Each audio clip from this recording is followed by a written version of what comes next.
श्री गोविंद भगवान की जय। सूत भगवान ने शौनक महात्माओं से कहा, जिसने सारा जीवन पाप किया हो, अधोगति से जिसकी मौत हो गई हो, ऐसा पावन प्रसंग आप लोग सब। व्यास भगवान ने भागवत के महात्म्य में लिखा, तुंगभद्रा तटे पूर्वम उत्तमन्तमः यत् वर्णास धर्मेण सत सत कर्मा तत्परः। व्यास भगवान ने लिखा, तुंगभद्रा नदी के पूर्व में एक गांव था जिसका नाम अनुपम नगर था। तो यज्ञ वर्णास धर्मेण सत सत कर्मा तत्परा।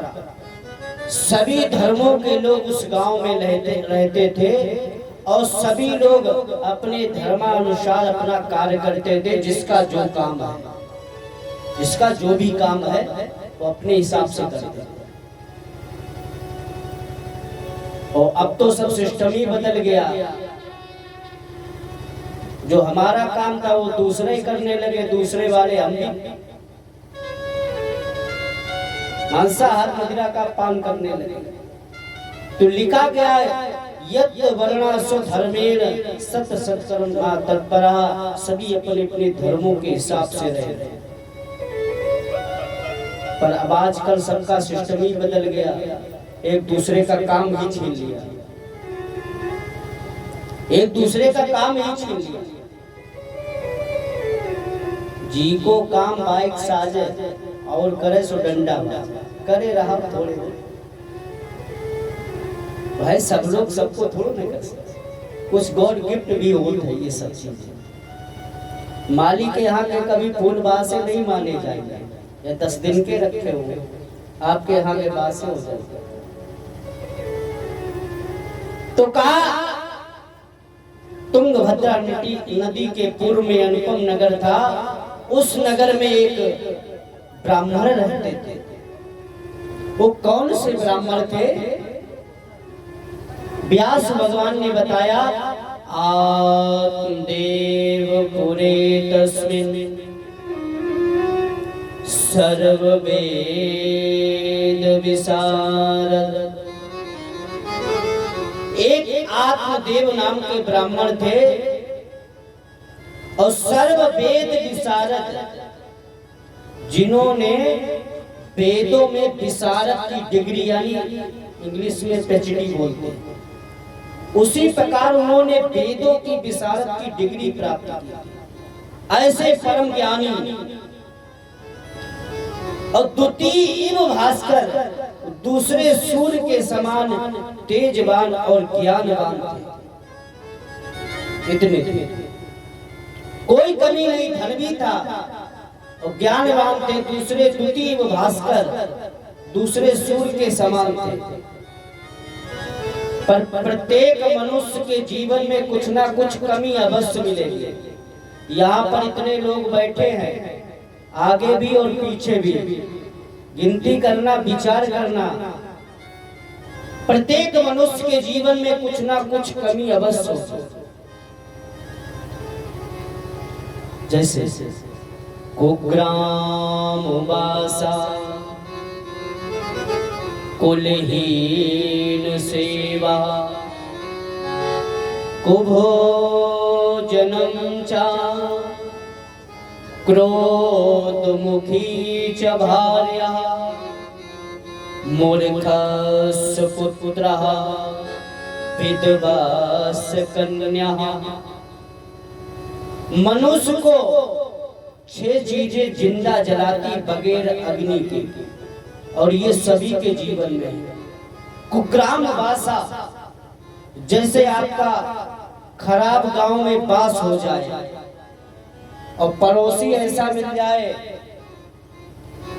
और खराब गांव कैसा होता जहां पर कभी भगवान की कथा ना हो, संत ब्राह्मण का सम्मान ना हो, और पड़ोसी ऐसा मिल जाए कि सुबह झाड़ू लगाए, कूड़ा आपके दरवाजे पर लगा दे, ये खराब काम। कुग्राम वासा। और दूसरा बिंदु है कुलहीन सेवा। ऐसा समय आ जाए, जो नौकर आपके यहाँ काम करते थे, ऐसा समय आ जाए कि आपको उसके यहाँ नौकरी करनी पड़े। कुलहीन सेवा। बगैर अग्नि के जलेंगे, नौकरी तो करेंगे मजबूरी में, पर अंदर ही अंदर क्या विचार आएगा। एक समय ऐसा था कि लोग हमारे इशारे पे दौड़ते थे, आज हम इनके इशारे पे चलते हैं। कुलहीन सेवा। और तीसरा बिंदु है कुभोजनम। अगर जीवन में भोजन अच्छा नहीं मिलेगा तो कमजोरी आएगी, और जब कमजोरी आएगी तो विकार भी अपना अड्डा बना लेगा, बसरता बीमारियों का डिपो हो जाएगा। जब भोजन अच्छा मिलेगा नहीं, पौष्टिक, कुभोजन। और चौथा बिंदु है क्रोध मुखी च भार्या।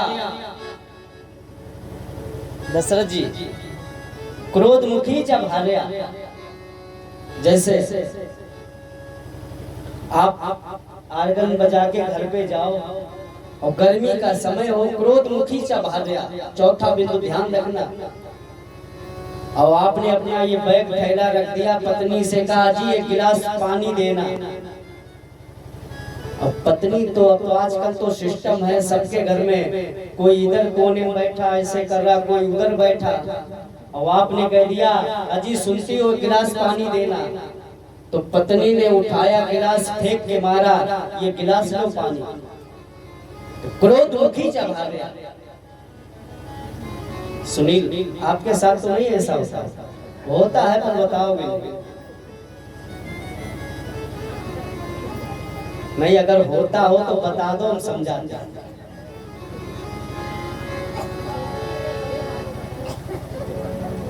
तो क्रोध मुखी च भार्या।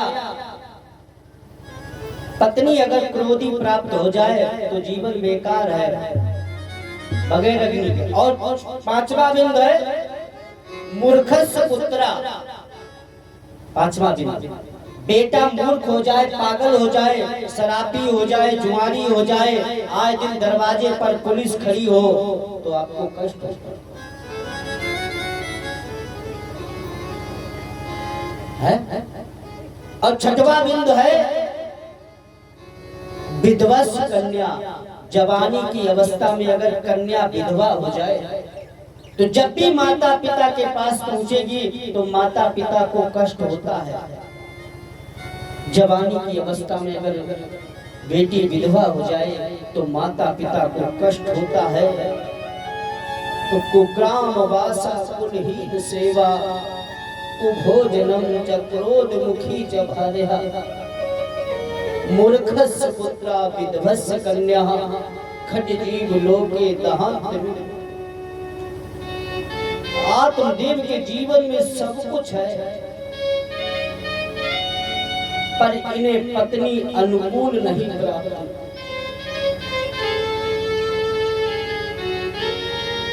धन है, ज्ञान है, दूसरे सूर्य के समान है, पर पत्नी अनुकूल नहीं प्राप्त हुई।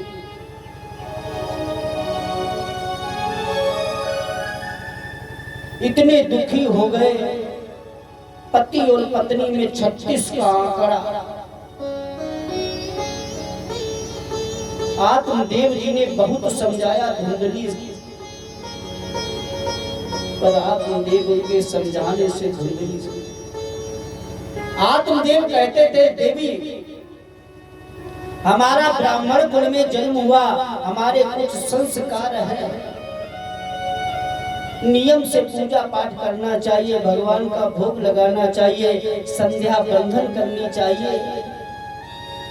और इन्हें पत्नी ऐसी मिली कि वो बगैर नहाए धोए भोजन बना। आत्मदेव बड़े दुखी हो गए। एक दिन की बात हो, रोज यही झगड़ा होता था पति पत्नी। और जो ज्ञानी व्यक्ति होता है वो संसार से अपनी बात नहीं कहेगा। ज्ञानी जो होगा वो संसार से अपनी बात को नहीं कहेगा। उसे ज्ञान है कि संसार के लोग हमारी बात को सुनेंगे नहीं और हमारे दुख को बढ़ाएंगे। आत्मदेव जी महाराज जी की एकांत में बैठे पड़े उदास विचार किया, अगर घर पे जाएंगे तो पत्नी कलह कलेश करेगी। मन में विचार किया क्या करे, और रोज रोज की घर में कलह जो होती है, रोज रोज की जो घर में कलह होती है, अच्छे अच्छे विद्वानों की बुद्धि हर जाती है। कले कले से बुद्धि खराब हो जाती। आत्मदेव परम विद्वान जिन्होंने विशारद की डिग्री प्राप्त की, द्वितीय भास्कर एकांत में रो रहे हैं, क्या करे। एक दिन मन में विचार आया, इससे तो अच्छा है आत्महत्या कर। तो ये घर पर पहुंचे, धुंधली को विचार किया, एक बार और समझा दे, शायद समझ जाए। धुंधली से कहा ऐसा है, अभी भी बात मान लो, समय ठीक हो जाएगा, थोड़ा नियम संयम से अपनी आदत बदलो। तो पत्नी ने कहा ऐसा है, तुम्हें खाना हो खाओ और नहीं जाओ। आत्मदेव जी को कष्ट हो गया, अब हमारा आखिरी प्रयास भी बेकार हो गया, विफल हो गया। आत्मदेव जी ने अपने को मनी मन में विचार किया, अब इस घर का मैं त्याग कर दूंगा। आत्मदेव जी जो है जंगल,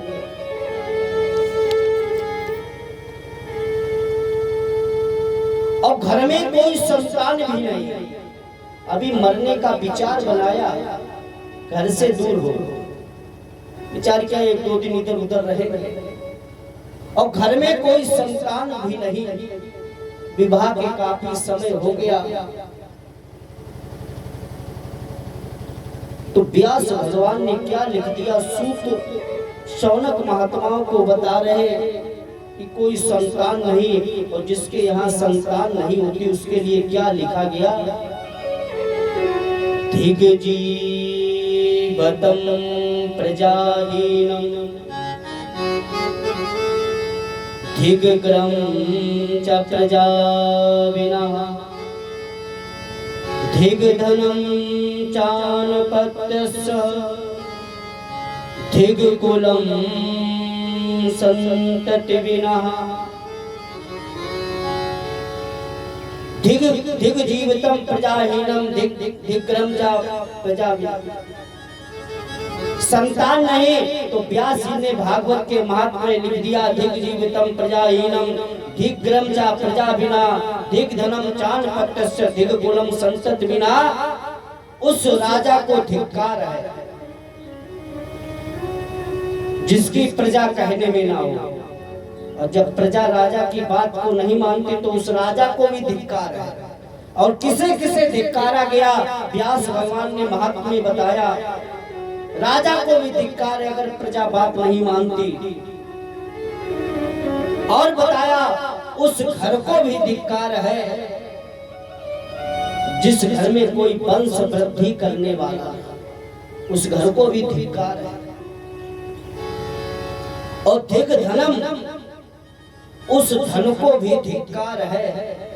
धन तो बहुत है पर वो धर्म के कार्य में नहीं लग रहा, उस धर्म को भी धिक्कार है। धन तो बहुत है पर धर्म के काम में नहीं लग रहा, तो व्यास भगवान ने उसे भी धिक्कार दिया। और उस घर को भी व्यास भगवान ने धिक्कार दिया जिस घर में कोई दीपक जलाने वाला नहीं। दिग्जीवितं प्रजाहीनं दिग्ग्रहं च प्रजाविनं दिग्धनं चानपत्यस्य दिग्कुलं सन्ततिः।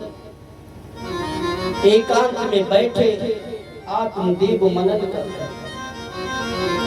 विचार किया, अब मैं वापस नहीं जाऊंगा।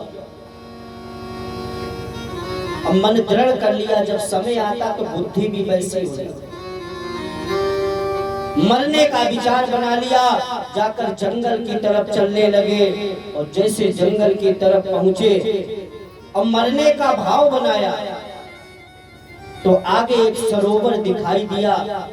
तो जैसे छलांग लगाने का विचार किया, वहां संत के रूप में भगवान प्रकट हो गए। बोली संत भगवान की जय हो।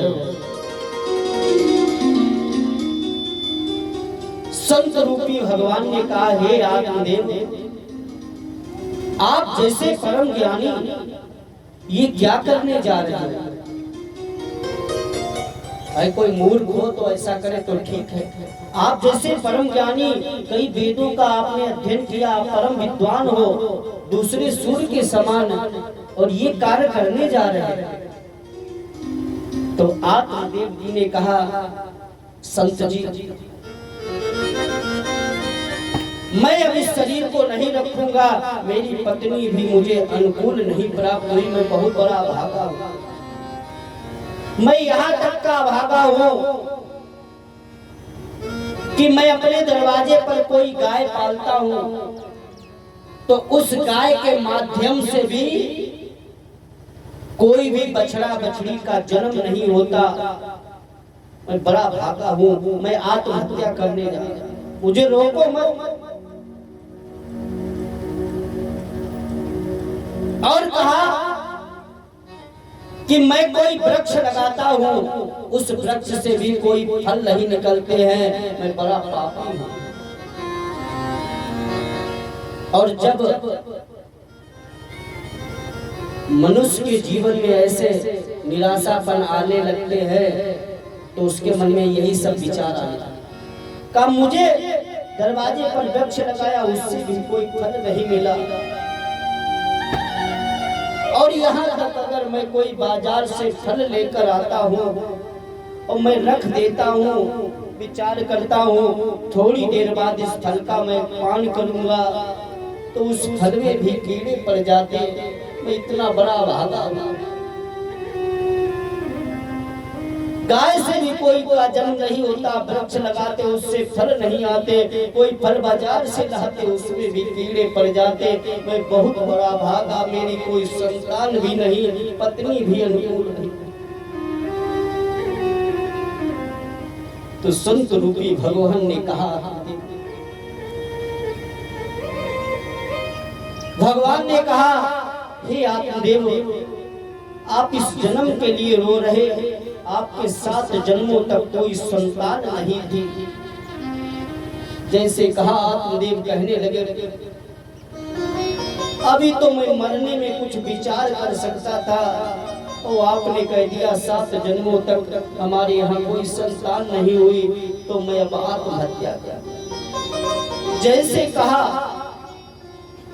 छलांग लगाने के लिए जा रहे संत रूपी भगवान ने कहा, तुम्हारे अंदर पुत्र की कामना उत्पन्न हो रही है। हाँ, हमारे बहुत धन है, सब बेकार पड़ा रहेगा।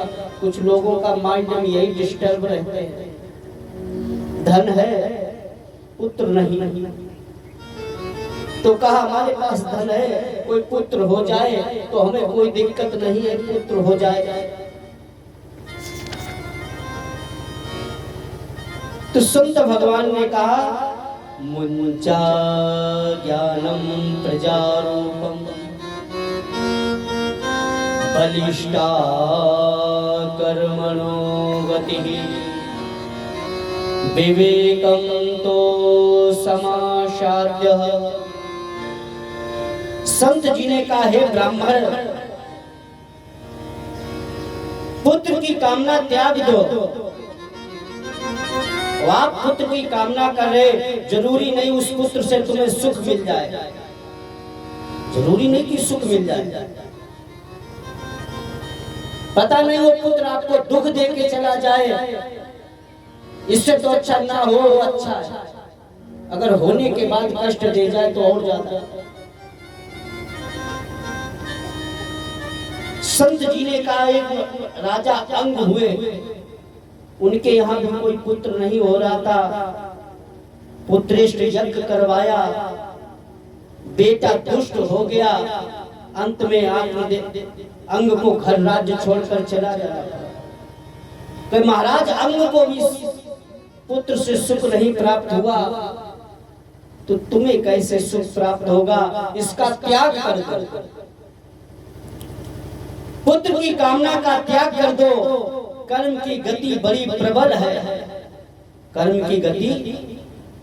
बोलिए गोविंद भगवान की जय।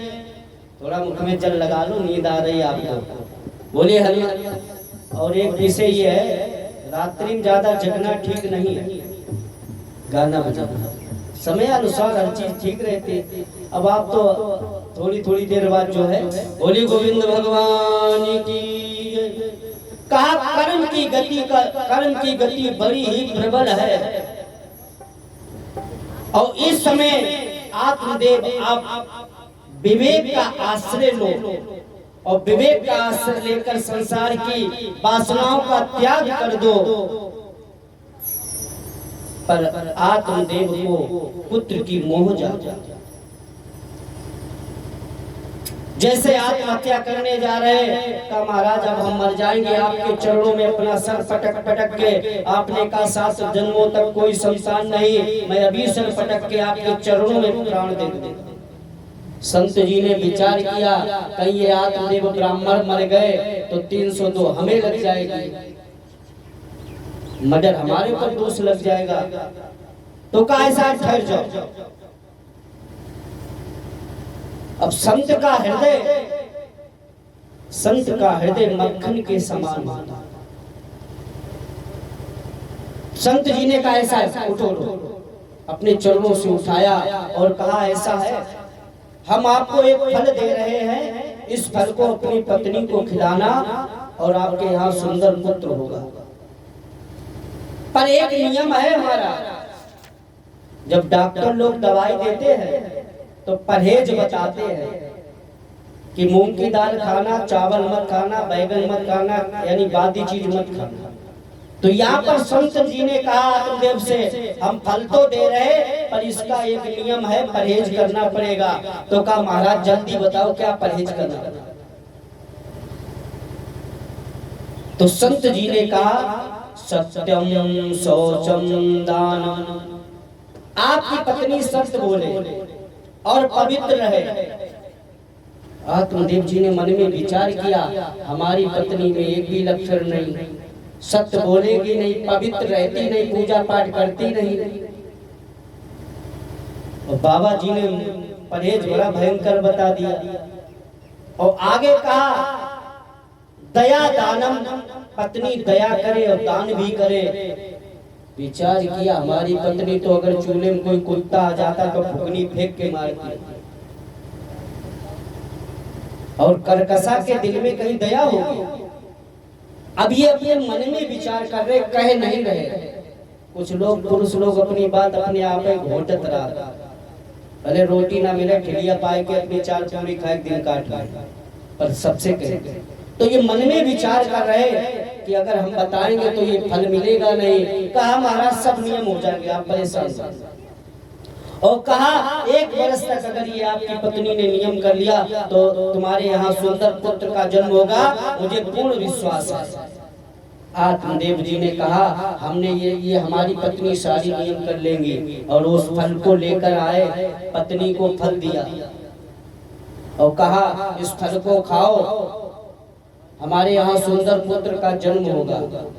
तो जैसे कहा आत्मदेव जी संध्या करने के लिए शाम को यमुना के किनारे चले गए। पत्नी ने उस फल को देखा और फल देखने के बाद तेज तेज रोने लगी, तेज तेज। और जैसे तेज तेज रोने लगी तो धुंधली की बहन गांव में थी। जैसे एक गांव में 2 बहनें होती, तो इनकी पड़ोस में बहन थी। आवाज पहुंची, आवाज जैसी लगी धुंधली बहन रो रही, तो बहन ने क्या किया, सारा काम छोड़ा कर जिज्जी रोई का बात नहीं। कुछ लोग अपनों जैसे लड़ाई हो और आना जाना ना हो और झगड़ा हो तो जो दीवार की सांस होती उससे सब लोकेशन देखत का बात। तो बहन ने जो है जल्दी काम छोड़ा और अटरिया कूद के आए गए। जिज्जी रोई गाय रो क्यों रही हो, रोने का कारण क्या है? तो धुंधली ने कहा बहन रो इसलिए रहे, तुम्हारे आत्मदेव जो धुंधली के पति हैं उनकी बहन के कौन होंगे? उनकी बहन के कौन होंगे? है?